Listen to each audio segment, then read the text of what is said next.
Assalamualaikum warahmatullahi wabarakatuh. Alhamdulillah, hari ni kita dah selamat berpuasa selama 20 hari Ramadan 20 hari malam ke 21 InsyaAllah 10 hari terakhir ni semoga kita dapat kekal momentum kita InsyaAllah semoga kita memanfaatkan sebaik mungkin 10 hari terakhir ni InsyaAllah. Okay, saya sambung lagi hati-hati menjaga hati dengan bahagian ke-20 iaitu masih penyakit hati ni. Okay, sebelum kita teruskan, apa kita kata mulakan dengan umur kita Al-Fatihah sambil kita niat semoga ilmu yang dikongsikan ini dapat memberi manfaat kepada kita dan juga semoga kita dapat amalkannya insya-Allah. Auzubillahi minasyaitonir rajim. Bismillahirrahmanirrahim. Alhamdulillahirabbil alamin arrahmanirrahim maliki yaumiddin. Iyyaka na'budu wa iyyaka nasta'in.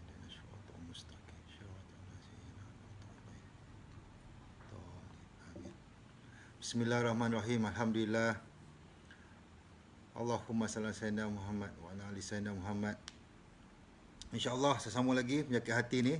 Seperti yang dikongsikan oleh Ustaz Agim. Tengil ingat takabur, T, egois, E. N tu norak atau berlebihan. G itu adalah galak atau penggarang. I itu semalam saya dah share mengenai iri ataupun dengki. InsyaAllah hari ini saya sambung lagi dengan L, iaitu licik ataupun pandai menipu. Kita refresh balik. Untuk atasi takbur, sombong, kita buat apa? Kita latih diri menjadi tawaduk. Kita 2M, 2T tu. Maaf, minta izin, tolong, terima kasih. Untuk bersihkan hati dari egois pula, kita buang perasaan petikan diri. Kita banyakkan beri manfaat pada orang lain. Untuk menjadi seorang yang tak boleh berlebihan menunjuk, kita latih diri menjadi ikhlas. Kita kena sibukkan diri dengan apa yang Allah suka, bukan apa yang kita suka. Untuk ubati diri kita daripada jadi garang, kita latih diri jadi tegas. Kita santuni orang lain lebih daripada apa yang kita mahukan. Nah sekarang ni dan satu lagi, semalam saya apa? Kalau kita untuk elakkan perasaan dengki tu, cepat-cepatlah kita istighfar. Kita bersihkan dengan istighfar. Kita istighfar banyak kan. Astaghfirullah, astaghfirullah. Dan satu lagi, sebaiknya kita sembunyikan semua nikmat yang Allah berikan pada kita, supaya tak mudah untuk dimbuka orang lain menjadi dengki dan kita pun jadi riak.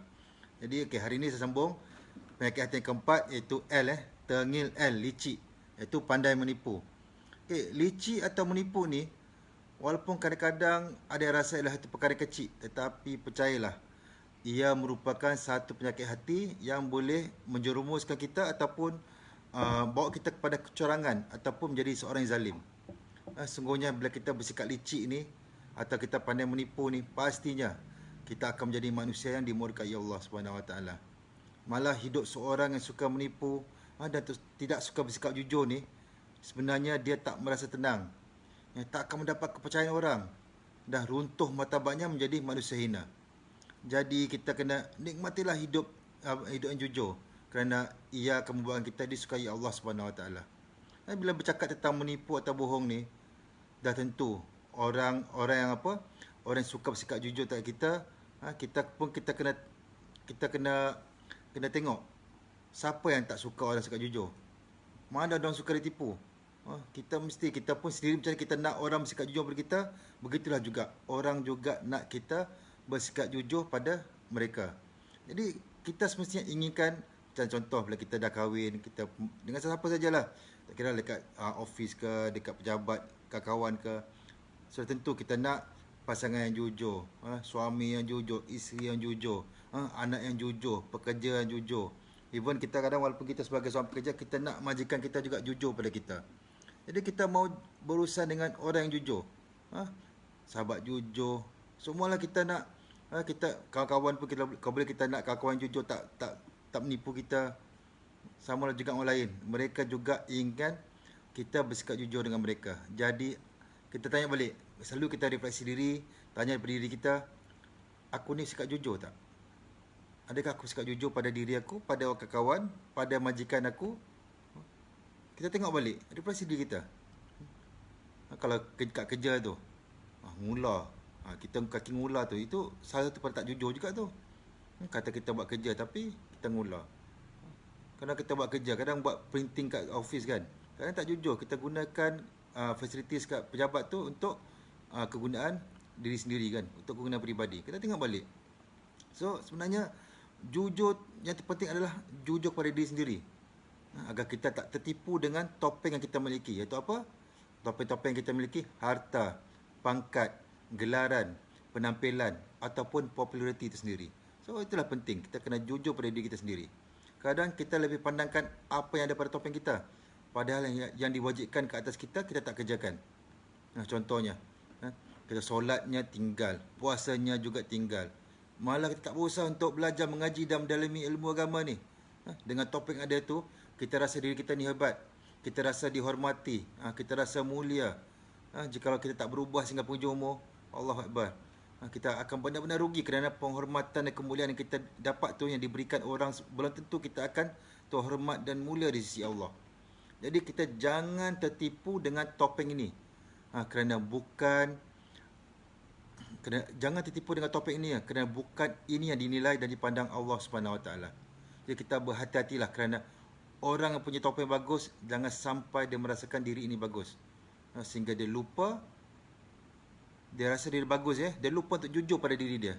Dia lupa untuk jujur pada diri, siapa diri dia sebenarnya.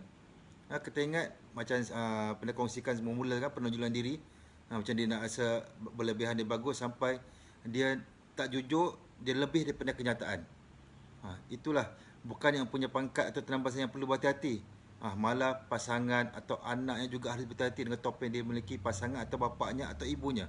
Kadang kita ingat, kadang seorang tu macam seorang isteri, suami dia yang hebat, yang ada banyak harta, tapi dia sebab dia menumpang, tapi dia lebih over pula daripada yang punya topeng tu kan, yang punya pangkat tu.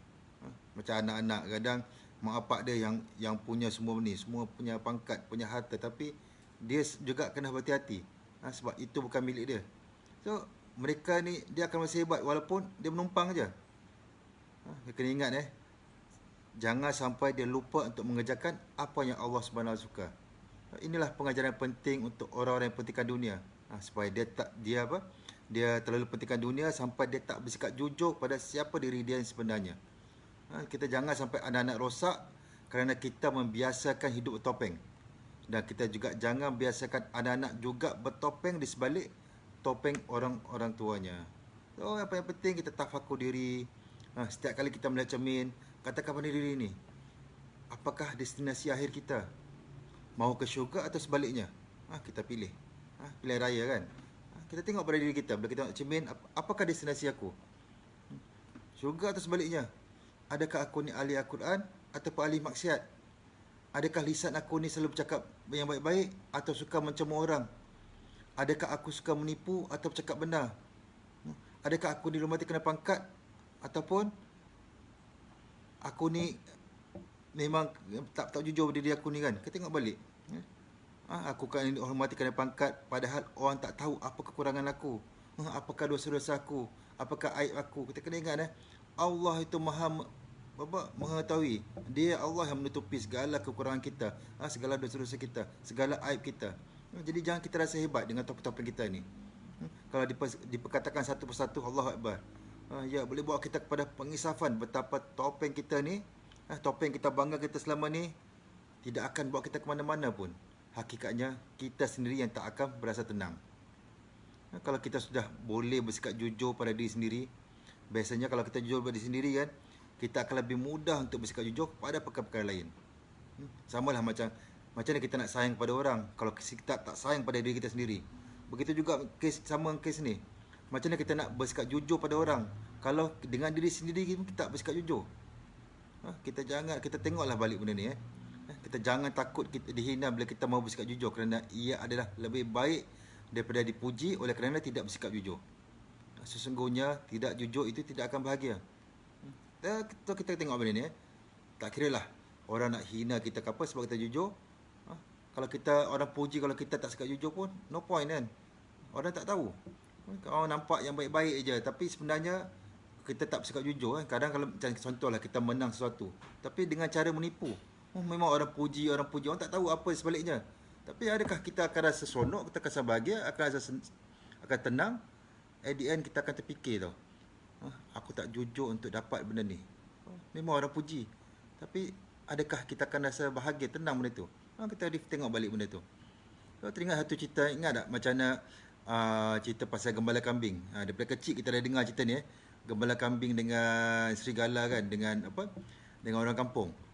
Macam mana dia menipu orang kampung tentang serigala datang hendak makan kambing-kambing dia.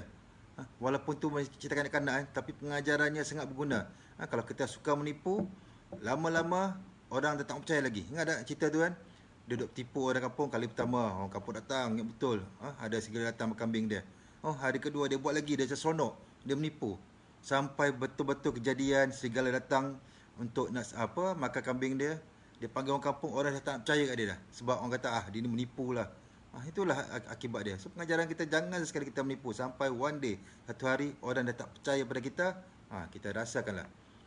Kita jadikanlah pengajaran. Walaupun dahulunya kita tak bersikap jujur, belum terlewat untuk kita berubah. Dan tak kisahlah kalau orang tak mau percaya dengan sikap jujur kita pun. Yang penting, siapa tahu? Allah tahu. Allah nampak. Allah maha mengetahui. Kita bersikap jujur bukan kerana mahu orang percaya. Kita bersikap jujur bukan kerana nak orang tengok, orang tahu kita jujur. Tapi kerana apa kita buat tu kerana Allah suka. Kerana Allah suka pada orang yang bersikap jujur. Jadi kita kena istiqamah jadi manusia jujur, dan selalu bersikap adil. Allah SWT pasti akan menyukai kita dan hati kita pun akan tenang. Kita juga akan jadi seorang yang dipercayai, dan jadi orang manusia terhormat, diangkat martabatnya di dunia maupun di akhirat. Semoga Allah melindungi kita dari perbuatan licik dan zalim ni. Licik ini adalah satu penyakit hati yang terakhir tu sebenarnya, yang tengil kan. Tapi ada juga lagi yang penyakit-penyakit hati selain pada licik ni yang Allah akan ajarkan, yang Ustaz Agim kongsikan, yang saya akan terangkanlah selain pada tengil ni, iaitu TNGIL kan. Ada juga penyakit hati macam yang boleh membahayakan kita, iaitu syirik ataupun munafik. InsyaAllah semoga kita sama-sama dapat manfaat daripada perkongsian saya mengenai penyakit hati ini. InsyaAllah saya akan sambung lagi dengan penyakit hati yang membahayakan, itu syirik dan munafik. Terima kasih yang bersama ni. Semoga kalian semua dipermudahkan dalam masa 10 hari terakhir ni kan. Dipermudahkan untuk dipertemukan dengan Lailatul Qadarnya, dikurniakan kesihatan terbaik, dipermudahkan menjadi orang mukmin, menjadi orang bertakwa, sentiasa buat baik, sentiasa bersyukur, dikurniakan ketenangan dan kebahagiaan di dunia dan juga di akhirat. Amin amin rabbal alamin. Terima kasih semua. Alhamdulillah. Assalamualaikum warahmatullahi wabarakatuh.